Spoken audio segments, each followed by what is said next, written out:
Selamat datang di podcast Saksi Iman. Podcast yang menjadi ruang untuk berbagi cerita, pengalaman iman, dan refleksi kehidupan menggereja yang dipersembahkan oleh Komsos KVKPAN Yogyakarta Barat. Bersama saya, Helena Diah Bianca Angel Ardan. Pada kesempatan kali ini kita akan berbincang mengenai tema menjadi gereja yang bahagia, menginspirasi, dan mensejahterakan. Tentunya tema ini tidak lepas dari fokus pastoral Keuskupan Agung Semarang dalam Ardas ke-9. Nah, untuk membantu kita memahami lebih dalam terkait tema ini, kita sudah bersama dengan narasumber yang tentunya memiliki pengalaman dan juga keterlibatan langsung nih untuk mensosialisasikan Ardas ke-9 ini. Monggo Romo boleh memperkenalkan diri. Halo teman-teman, saya Romo Benediktus Aditya Reliantoko, biasa dipanggil Romo Adit, Pastor Vikaris Paroki Santa Perawan Maria Lourdes Peromasan.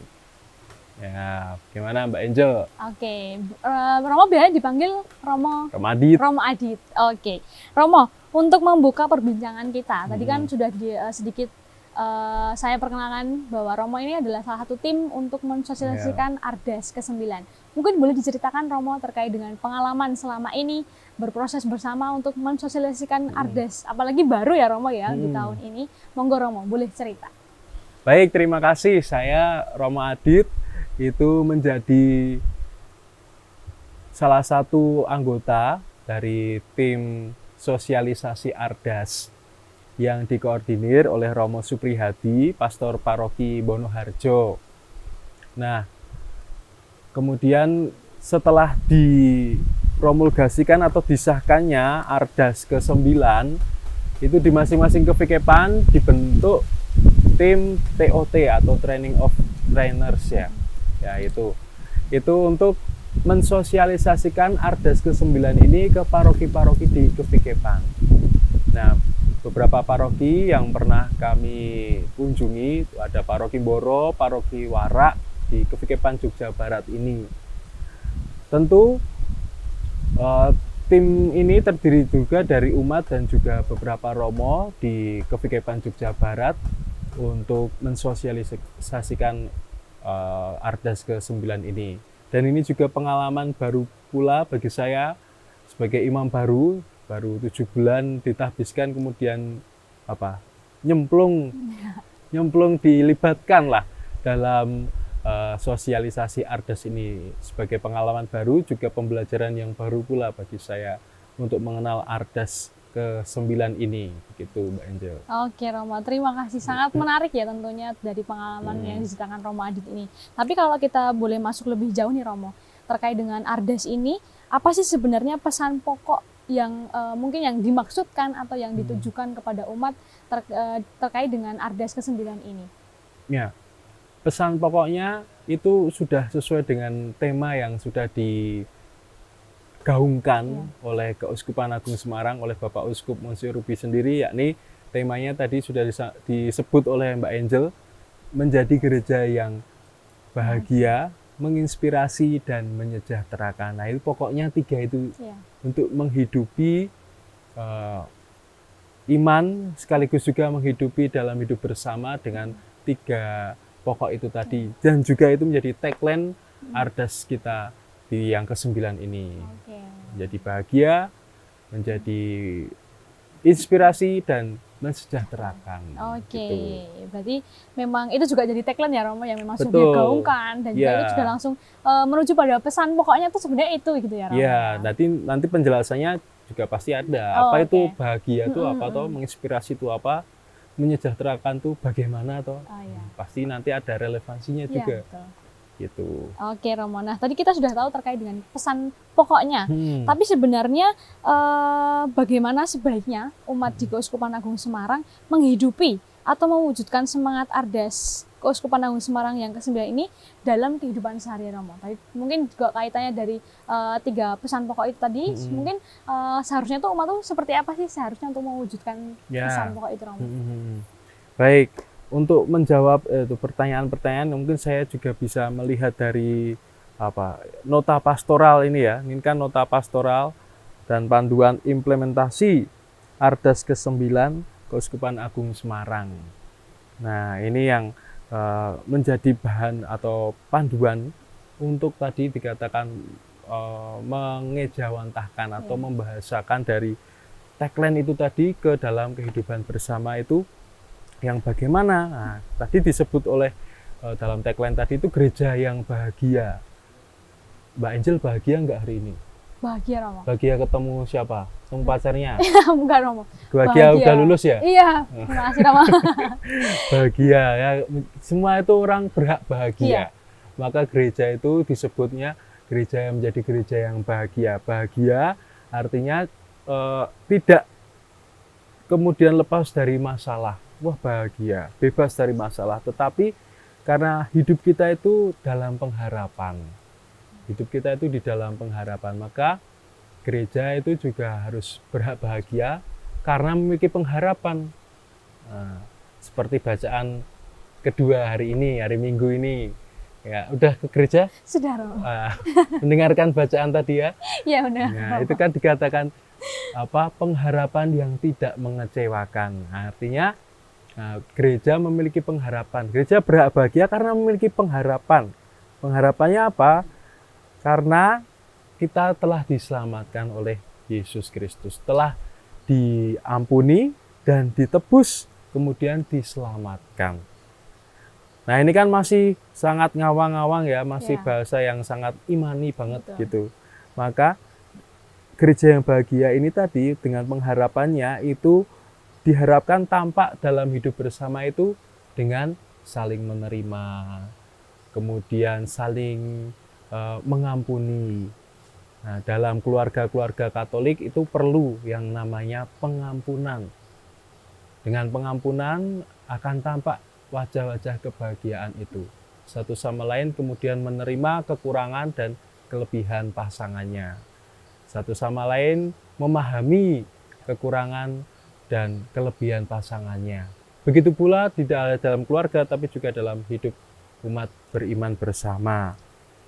Saling menguatkan, kemudian saling mendoakan juga. Nah, itu yang pertama tadi ya, soal kebahagiaan. Dari kebahagiaan itu tadi kemudian menginspirasi orang yang sudah bahagia dengan hidupnya, meskipun banyak masalah, itu memang ya hidup kita itu pasti banyak masalah. Mbak Angel banyak masalah? Banyak, Oh Mama. banyak ya, nggak usah curhat ya. Tapi gereja yang kemudian menginspirasi. Setelah kebahagiaan tadi kemudian bisa menginspirasi. Kalau bahasa Jawanya itu paring tulodo, memberi contoh. Inspirasi itu sama halnya itu memberi contoh. Aku terinspirasi dari dia, kok dia bisa bahagia. Atau kalau kadang kita punya idola ya, Ya. idolanya Mbak Angel siapa? Artis Korea Romo. Yang nggak usah disebut kalau asli Korea ya. Idola saya ya satu, Yesus Kristus itu sendiri ya. Sebagai orang beriman Katolik, idola kita ya satu itu, Yesus Kristus. Yesus yang menginspirasi hidup banyak orang, termasuk bagi kita para pengikut Kristus. Yesus itu telah menjadi contoh dan teladan hidup. Hidupnya sangat baik ya. Dan dia pasti banyak menghadapi tantangan ketika ia mau menyelamatkan manusia itu harus menderita lah artinya. Tetapi dia menginspirasi dari penderitaan itu, yakni dengan tabah, sabar, kuat menanggung penderitaan itu. Maka gereja yang menginspirasi itu adalah gereja yang memberi teladan hidup yang baik, teladan kejujuran, teladan kesetiaan, teladan juga kebahagiaan. Nah, kemudian gereja yang menginspirasi itu tadi bisa menjadi contoh bagi banyak orang. Oh ya, dalam arti ini gereja itu bukan soal gedungnya, tapi pada setiap orang yang beriman pada Kristus, kemudian bersekutu, itu kan gereja disebut paguyuban tuh. Ya. Nah, masing-masing dari kita berkumpul seperti ini dengan teman-teman misalnya, itu juga sudah disebut gereja. Nah, karena perkumpulan kita bersekutu, guyup, nah itu gereja juga. Lalu yang terakhir tadi disebut gereja yang menyejahterakan. Artinya apa? Gereja yang menyejahterakan tidak hanya sejahtera itu sangat identik dengan kesejahteraan ekonomi finansial.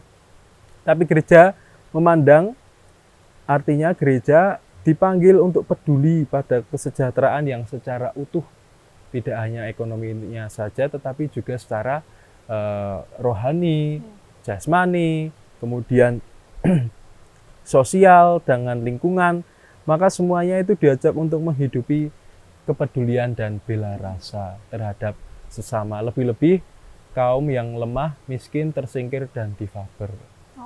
Ya, atau disingkat KLMTD. Nah, itu dari 3 pokok yang tadi disebutkan itu kita dalami, kita kemudian hayati, dan kemudian diaplikasikan dalam hidup sehari-hari dengan mudah. Nah, itu yang diharapkan umat Keuskupan Agung Semarang, umat Allah Keuskupan Agung Semarang itu bisa memahami 3 tagline itu dalam hidup yang simple, yang sederhana gitu. Berarti memang berkaitan ya Romo dengan kehidupan sehari-hari, dan betul. Mungkin dirasa sebenarnya itu dekat ya Romo dengan kita dan kehidupan sehari-hari. Itu kata-kata bahagia, menginspirasi, menyejahterakan itu kan sangat dekat dengan hidup kita ya. Gitu. Oke Romo, nah tadi kan sudah bercerita nih terkait dengan 3 pesan pokoknya dan akhirnya sampai ke pengalaman Romo. Nah mungkin juga menjadi pertanyaan beberapa umat ya, bahwa sebenarnya itu awalnya itu seperti apa Romo kok akhirnya bisa terbentuk Ardas? Mungkin sejarahnya, latar belakangnya terbentuknya Ardas ini itu sebenarnya apa Romo? Baik, Ardas itu kan singkatan dari arah dasar. Arah dasar Keuskupan Agung Semarang, yang mana itu sudah diawali atau sudah terbentuk pada tahun 2016 sampai 2035. Itu Ardas dari 2016 sampai 2035 itu disebut RIKAS. RIKAS itu Rencana Induk Keuskupan Agung Semarang. 2016 sampai 2035 itu kan masih sangat lama ya. Yeah. Dan 2000 maka dibagi menjadi 5 tahunan. Nah, setiap 5 tahunan itu ada Ardasnya. Tahun 2016 sampai 2020 itu ada Ardas. Yang masih ingat nggak apa Ardasnya tahun itu, Mbak Angel? Lupa Romo. Lupa ya? Lupa Romo. Nah, oh ya, ini namanya RIKAS tuh ini, Rencana Induk Keuskupan Agung Semarang. Tema besarnya adalah terwujudnya peradaban kasih dalam masyarakat Indonesia yang sejahtera, bermartabat, dan beriman. Nah, ini bukunya kalau belum pernah lihat RIKAS itu seperti ini bukunya. Dan di sini sudah dijelaskan roadmap 5 tahunan itu tadi, dari 2016 sampai dengan tahun 2020, kemudian 2020 sampai dengan tahun 2025 kemarin, dan sekarang 2026 sampai dengan 2030. Tahun 2020 sampai 25 itu menjadi tumbuh menjadi gereja yang semakin apostolik dan semakin katolik. Nah, itu. Dan sekarang tadi tagline-nya bahagia, menginspirasi dan menyejahterakan. Itu selama 5 tahunan tadi, siklus 5 tahunan ya dalam roadmap itu tadi, itu berkaitan satu sama lain dengan tujuan atau misinya itu tadi, dengan RIKAS tadi. Misi besarnya itu terwujudnya peradaban kasih dalam masyarakat Indonesia yang sejahtera, beriman, dan bermartabat dan beriman, keliru. Nah, itu jadi masih ada kelanjutan dan saling terkait satu sama lain kalau di dalam tema-tema Ardas itu. Dan ini RIKAS ini digagas waktu itu oleh mendiang Monsinyur Yohanes Pujo Sumarto sebenarnya. Oke, berarti memang sudah ada ya Romo, ada induknya, lalu kemudian ada sub lagi siklus 5 tahunan itu ya. Ya, RIKAS itu waktu itu ya, waktu digagas oleh mendiang Monsinyur Pujo Sumarto tahun 2015 dan baru dipublikasikan pada tahun 2015 tanggal 8 Desember itu. Jadi RIKAS itu dimaksudkan sebagai pedoman dan rambu-rambu dalam pelayanan pastoral di Keuskupan Agung Semarang tadi, demi terwujudnya tadi peradaban kasih di tengah masyarakat Indonesia. Terus rikas yang panjang tadi dijabarkan dalam apa 5 tahunan tadi ya, 16 sampai 20. Nah itu. Oh gitu, berarti memang sudah ada induknya, lalu kemudian dibuat menjadi bagi Ardates. satu-satu. Oh gitu-gitu. Oke Romo. Nah lalu dalam perjalanan gereja Keuskupan Agung Semarang tadi sudah ada Rikas dan juga Ardates Rikas dan juga Ardates ke-9.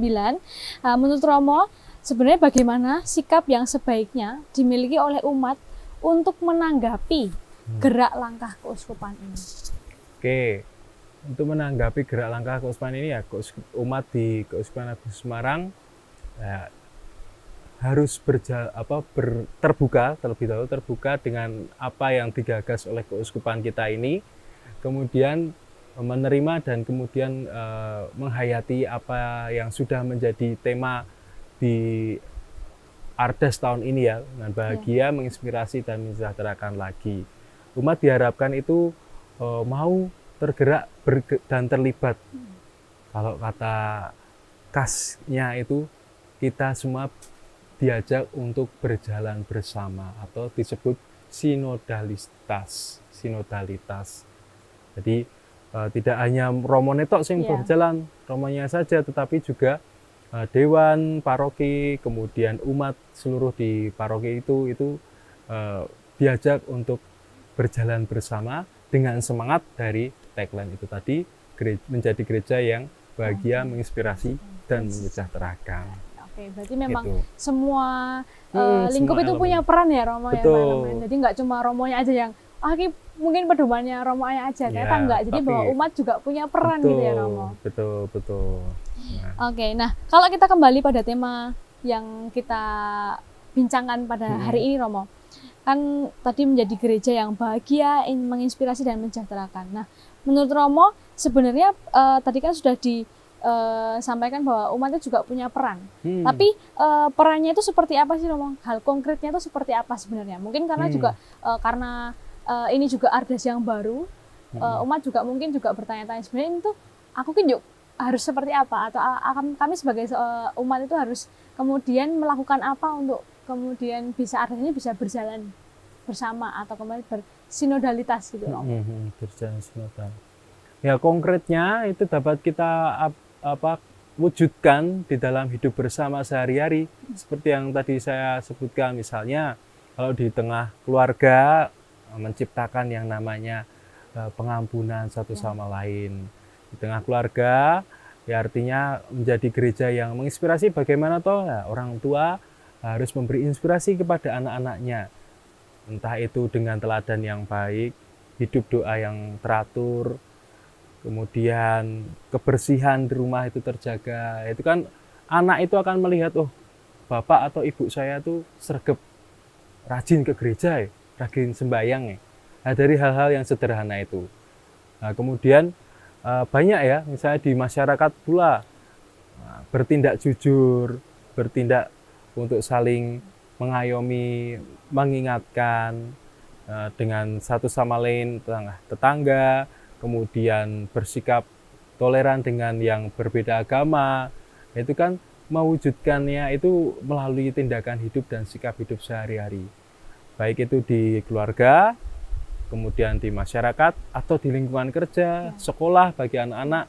Nah, itu pasti ada kesempatan-kesempatan untuk mewujudkannya secara konkret itu tadi. Itu. Oke, berarti memang karena dekat ya Romo dengan kehidupan sehari itu sebenarnya kita juga bisa mewujudkan sakor itu dalam kehidupan kita sehari-hari, baik secara dari lingkup internal keluarga, kemudian eksternal dari sekolah, tempat bermasyarakat, tempat kerja, bahkan juga untuk kalangan muda atau juga anak-anak itu juga bisa loh kita mewujudkan Ardas ini di kehidupan kita sehari-hari, di perkuliahan, lalu sekolah, dan kemudian relasi tempat nongkrong, iya betul ya, sambil ngopi, sambil ngobrol. Iya, betul. Barangkali kalau orang muda ya bisa nongkrong itu bukan gibah yang lain, tapi ngomongin tentang Ardas misalnya. Betul, belum pernah gitu. Ardas sih apa toh? Iya, lalu bisa menginspirasi ya. Betul. Yang tongkrongan teman-teman yang lain kayak, ngomongin Ardas nih gitu ya. Kita juga ikut nih ngomongin Ardas gitu, bisa ya Romo ya? Bisa. Dari itu terus rosario sembahyang ya. Romo. Oke Romo. Ya, Nah, lanjut. lalu tadi kan Romo juga sudah bercerita dari pengalaman Romo sebagai tim TOT tadi. Lalu sebenarnya dari apa yang sudah Romo alami, ada nggak sih sebenarnya tantangan yang dihadapi Romo dan juga mungkin umat di Keuskupan Agung Semarang dalam menjalankan peran tersebut? Menjalankan peran Tadi mewujudkan arah dasar tadi. Oh, baik. Nah, Ardas yang ke-9 ini kan Ardas yang ke-9 ya, tahun 2026 sampai 30 itu Ardas yang ke-9. Nanti Ardas yang ke-10 itu tahun selanjutnya. Ya. Dan apa yang sudah dibentuk oleh tim Ardas sendiri, pembentuk Ardas ya, para Romo dan beberapa tim yang lain, pastinya itu sangat relevan dengan apa yang terjadi saat ini, melihat situasi dunia saat ini. Lebih-lebih ya, kita udah tahu di beberapa berita itu banyak terjadi konflik, perang. Nah, untuk mewujudkan kebahagiaan itu di tengah perang itu bagaimana? Ya. Pasti susah, Ya. pasti tidak mudah. Ya. Situasi konflik tapi diajak untuk bahagia. Ya. Nah, namun kita semua berangkat dari iman kita yang berpengharapan tadi, memiliki pengharapan itu tadi. Itu tantangannya itu pasti sangat relevan dengan apa yang terjadi saat ini. Inspirasi sekarang kita lihat di media sosial itu banyak sekali tokoh-tokoh yang menurut saya itu malah minim inspirasinya, ya, entah itu pejabat ya, entah itu tokoh-tokoh publik yang diberi amanah, diberi tanggung jawab untuk menjadi seorang pemimpin tapi ternyata tidak menginspirasi. Lebih-lebih generasi Z ya, Gen Z sekarang itu kan mereka masih mencari sosok-sosok tokoh mana sih yang menurut mereka menjadi patokan atau menjadi contoh yang bisa ditiru untuk kehidupan mereka. Terus yang terakhir juga adalah kesejahteraan ya, tantangannya pasti situasi kesejahteraan dunia ini semakin hari menurut Mbak Angel, semakin baik atau semakin kurang baik? Menurut saya kurang baik ya Romo. Ya, karena situasi yang entah itu perang itu tadi ya, konflik itu tadi, kesejahteraan itu, tingkat kesejahteraan itu bisa dikatakan mungkin semakin menurun. Dalam arti kesejahteraan bukan hanya ekonomi tadi itu ya, tapi juga soal kesejahteraan iman. Banyak pula yang mungkin krisis iman, yang banyak pula yang krisis dalam hal spiritual. Nah itu, maka itu tantangan-tantangan yang akan dihadapi oleh gereja kita, khususnya Keuskupan Agung Semarang, tapi juga secara keseluruhan juga menjadi tantangan global juga. Jadi gereja secara universal itu dihadapkan dengan tantangan-tantangan yang tidak mudah pastinya. Namun dengan semangat ini tadi kita untuk mewujudkan kebahagiaan, mewujudkan inspirasi, dan akhirnya mensejahterakan itu pasti bisa untuk melewati tantangan itu. Oke Romo. Nah, lalu tadi kan Romo sempat menyenggol nih terkait dengan kondisi kita saat ini yang ada perang, lalu kemudian banyak konflik-konflik yang terjadi. Lalu sebenarnya menurut Romo nih, idealnya bagaimana umat Katolik itu dapat mewujudkan atau kemudian berperan dalam kehidupan menggereja, lalu dan juga kehidupan bermasyarakat di tengah bangsa Indonesia. Karena kan kita ketahui juga meskipun ada konflik di luar negeri nih, tapi juga sebenarnya di Indonesia, di bangsa kita sendiri itu juga ada konflik yang mungkin enggak terpublish itu Romo gitu ya. Lalu juga kita juga menjadi masyarakat yang majemuk, bukan hanya kita sebagai umat Katolik saja, tapi kita juga berkehidupan bersama dengan teman-teman kita yang punya agama lain atau kepercayaan itu. Bagaimana sih Romo kita sebagai umat Katolik untuk mewujudkan dalam kehidupan menggereja itu? Menanggapi situasi bangsa Indonesia yang akhir-akhir ini bukan akhir-akhir ini saja, mungkin semakin hari banyak hal yang membuat kita itu, loh kok koyong ini toh bangsa kita. Betul. Nah, itu kalau menurut saya pribadi, ya, sebagai seorang Katolik, sebagai seorang beriman Katolik, nah kita tidak boleh diam saja Artinya sebagai gereja Katolik sendiri juga harus tanggap dengan situasi seperti ini. Artinya apa? Ya menyuarakan kenabian itu tadi, menyuarakan kebenaran. Itulah yang harus kita terus-menerus lakukan. Menyuarakan kebenaran, menyuarakan kalau ini tidak adil, menyuarakan tentang arti kebenaran itu sendiri di tengah ketidakadilan itu. Maka gereja entah itu melalui kelompok-kelompok sosialnya atau mungkin juga melalui elemen-elemen tertentu itu juga harus tanggap dengan situasi bangsa kita saat ini. Tidak hanya diam saja dan tidak hanya dengan tameng doa. Walaupun doa itu perlu, tapi harus itu siap sedia mau mendukung yang namanya kebenaran dan mewartakan suara kenabian itu tadi dengan menyuarakan yang sebenarnya, seperti itu sih. Oke, berarti memang banyak yang bisa kita lakukan ya Romo. Iya. Nggak cuma ya doa itu perlu ya Perlu, Romo. tetap perlu, tapi Tetap ya perlu. kita harus berusaha juga. Iya betul. Jadi Apalagi dengan media sosial sekarang Iya, ini toh betul, Mbak betul. Angel, bahwa media sosial itu ya harusnya menjadi media yang mewartakan ya, kebenaran, bukan banyak hoax atau Iya. berita-berita palsu. Lebih-lebih harus melek digital juga. betul. AI, artificial intelligence Intelligence. itu juga perlu hati-hati dan waspada Ya. supaya apa yang kita lihat, apa yang kita tonton itu atau apa yang kita konsumsi itu bukan dari AI saja, Ya. tapi dari sumber-sumber yang terpercaya. Betul. Ya, gambar, foto, video itu kan sekarang Ya. bisa dibuat ya. Betul. Namun kita itu diberi akal budi, dianugerahi akal budi oleh Tuhan yang pasti Ya. anugerah dari Tuhan itu melebihi dari AI. Ya. AI sendiri kan ciptaannya manusia Iya juga betul ya. betul. Tidak ada di kisah penciptaan Tuhan menciptakan Bukan AI, AI ya. ya Romo. Betul itu. Ya, jadi perlu hati-hati juga ya teman-teman terkait dengan Mm-mm. meskipun memang media sosial itu ada dampak positifnya, Mm-mm. kita juga bisa nih menggunakan bukan hanya doa aja, kita juga berusaha apalagi Gen Z terutama generasi saat ini yang mungkin sudah sangat dekat nih dengan sosial media, tapi kita juga perlu berhati-hati tentunya Romo. Betul, ya.